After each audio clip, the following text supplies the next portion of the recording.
ಇಂದೇ ಡೌನ್ಲೋಡ್ ಮಾಡಿ ಮತ್ತು ನಿಮ್ಮ ನೆಚ್ಚಿನ ಶೋಗಳನ್ನು ಆನಂದಿಸಿ.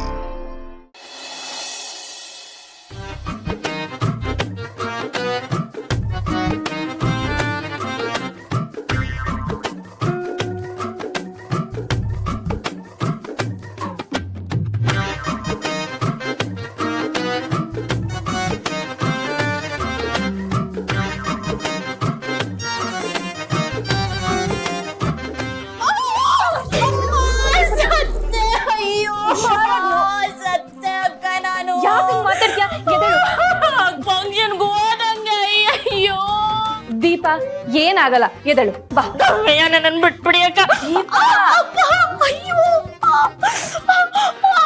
ಒಂದ್ಸಲ ಟ್ರೈ ಮಾಡು. ಬಿಟ್ಬಿಡಿ ಅಕ್ಕ ಪ್ಲೀಸ್.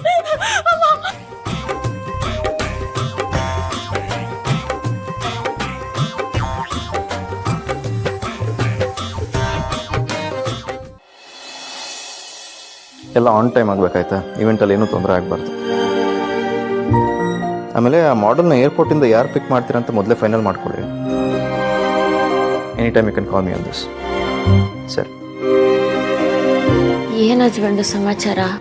ನಮ್ದೇನ್ರಿ ಮಾಮೂಲಿ, ನಿಮ್ದೇನು ಸಮಾಚಾರ? ಎಲ್ಲ ನನ್ಗಿರೋ ಆಚಾರ. ಯಾಕ್ರಿ ಅಂಥದ್ದೇನಾಯ್ತು? ಕಾಲು ಉಳುಕ್ತು. ಓಹ್, ನಿನ್ನೆ ಸೊಂಟ ಉಳ್ಕಿತ್ತು, ಇವತ್ತು ಕಾಲು ಉಳ್ಕಿದೆ, ನಾಳೆ ಏನು ಉಳ್ಕುತ್ತೋ? ಅಂದ್ರೆ ನನ್ ಮಾತಿ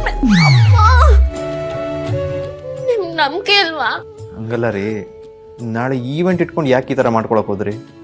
ಅದ ನಾನು ಅಭ್ಯಾಸ ಮಾಡ್ತಿದ್ದೆ, ಅಷ್ಟ್ರಲ್ಲಿ ಹಿಂಗಾಗೋಯ್ತು. ಅಭ್ಯಾಸನ? ಓ, ಅದೇನೋ ಸ್ಲೋವಾಗಿ ಸ್ಟೈಲಾಗಿ ನಡೆಯೋದು ಅಭ್ಯಾಸ ಮಾಡ್ತಿದ್ರಲ್ಲ ಅದಾ? ಅದೆಲ್ಲ ಯಾಕ್ರಿ ಬೇಕು ನಿಮಗೆ? ಅದೇನಿದ್ರು ಮಾಡೆಲ್ಗಳು ಮಾಡೋದು ನಿಮ್ಮಂಥವ್ರಿಗಲ್ಲ. ಅಂದ್ರೆ ನಮ್ಮಂತವ್ರು ಕಾಫಿ ತಿಂಡಿ ಮಾಡ್ತಾ ಅಡ್ಗೆ ಮನೆಯಲ್ಲೇ ಇರ್ಬೇಕು ಅಂತನಾ? ಮೊಸರಲ್ಲಿ ಕಲ್ಲು ಹುಡ್ಕೋದಂದ್ರೆ ಇದೆ ಕಣ್ರಿ. ಏನ್ ಹೇಳಿದ್ರು ಯಾಕ್ರಿ ತಪ್ಪು ತಿಳ್ಕೊತೀರಾ? ನಾನು ಹೇಳಿದ್ದು ಯಾವ್ಯಾವ ಕೆಲಸ ಯಾರ್ಯಾರು ಮಾಡಬೇಕು ಅವ್ರವ್ರು ಅದನ್ನೇ ಮಾಡಬೇಕು ಅಂತ. ಈಗ ಏನ್ ಮಾಡೋದು? ಇನ್ನೇನ್ ಮಾಡೋದು? ಎಣ್ಣೆ ತಿಕ್ತೀನಿ ರೀ. ನೀವೇ ತಿಕ್ತೀರಾ? ಒಂದ್ ನಿಮಿಷ ಇರಿ ಹಚ್ಬಂಡು, ಫೋನ್ ಆಫ್ ಮಾಡ್ಬಿಟ್ಟಿದ್ದಾನೆ. ಯಾಕೆ ಹಚ್ಬಂಡು ನಗ್ತಿದ್ದೀರಾ? ಏನ್ರಿ ನಿಮ್ ಮಕ್ಕಳಾಟ? ಹಚ್ಬಂಡು, ಇದು ಮಕ್ಕಳಾಟ ಅಲ್ಲ, ತುಂಟಾಟ. ನಿನ್ನೆ ನೀವು ಸೊಂಟಕ್ ಬಾಂಬ್ ಹಚ್ಚಕ್ ಬಂದಾಗ ಅಕ್ಕ ಫೋನ್ ಮಾಡ್ಬಿಟ್ರು. ಇವತ್ ನೀವು ಕಾಲಿಗೆ ಎಣ್ಣೆ ತಿಕ್ಕಕ್ ಬಂದಾಗ ಯಾರು ಫೋನ್ ಮಾಡ್ಬಿಡ್ತು, ಅದಕ್ಕೆ ಆಫೇ ಮಾಡ್ಬಿಡ್ತೀನಿ. ಏನೋ ಮಾಡ್ಕೊಳ್ಳಿ, ನಾನು ಎಣ್ಣೆ ತಗೊಂಡ್ಬರ್ತೀನಿ. ಸರಿ.